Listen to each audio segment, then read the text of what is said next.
महाराज जी, भगवान की कृपा सब पर समान रूप से क्यों नहीं होती? कुछ लोगों को सुख और सफलता मिलती है जबकि अन्यों को दुख और संघर्ष का सामना करना पड़ता है। इसके पीछे क्या रीजन है? नहीं बच्चा, भगवान की सब पर समान कृपा है। सब मम प्रिय सब मम उपजय। आँख कान नाक सब शरीर की सुविधा, सबको वायु, सबको सूर्य, सबको चंद्रमा, भगवान की तरफ से सबको समान कृपा है। जैसे खेती पिता अपने पुत्र को 5 को दे, अब एक ने बबूल बोया, एक ने आम बोया, एक ने गेहूं बोया, एक ने चना बोया, एक ने गन्ना बोया। अब पाने को क्या मिलेगा? बबूल वाले को कांटा मिलेगा, गन्ने वाले को गन्ना मिलेगा, चने वाले को चना। भगवान ने हमको भारत भूमि में जन्म दिया।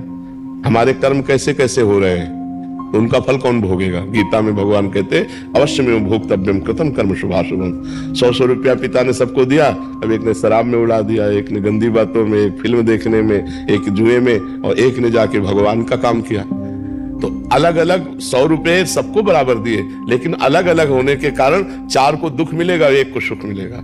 तो भगवान सुख दुख के दाता नहीं है। निज कृत कर्म भोग सुन भ्राता, को न काहू के सुख दुख कर दाता। अपने कर्म का भोग ही हमको भोगना। बच्चा, हम लोगों से कर्म खराब हो गए, भगवान ने ऐसा नहीं किया। भगवान का कोई प्रिय हो, भगवान का कोई अप्रिय हो, ऐसा नहीं। सब मम प्रिय सब मम उपजाए। सब भगवान के बेटे हैं, सब भगवान से प्रकट है और सबको भगवान बराबर प्यार करते हैं। सब पर मोरी बराबर दाया, भगवान ने कहा। पर हमारे आचरण बिगड़ गए, हमारे कर्म बिगड़ गए। तो जैसे हम कर्म करते, पाप कर्म का फल दुख और पुण्य कर्म का फल सुख। तो हमारे द्वारा जब पाप कर्म अधिक होते तो हमें दुख भोगना पड़ता है। देखो नहीं, मनमानी मनुष्य शरीर मिला है, मुर्गा खा रहे, बकरा खा रहे, गाय खा रहे, भैंसा खा रहे, राक्षस बने हुए लोग हैं। देखो ना आजकल क्या हो रहा है, गर्लफ्रेंड बॉयफ्रेंड व्यभिचार की प्रवृत्तियों। अब इसका फल तुम सुख चाहोगे?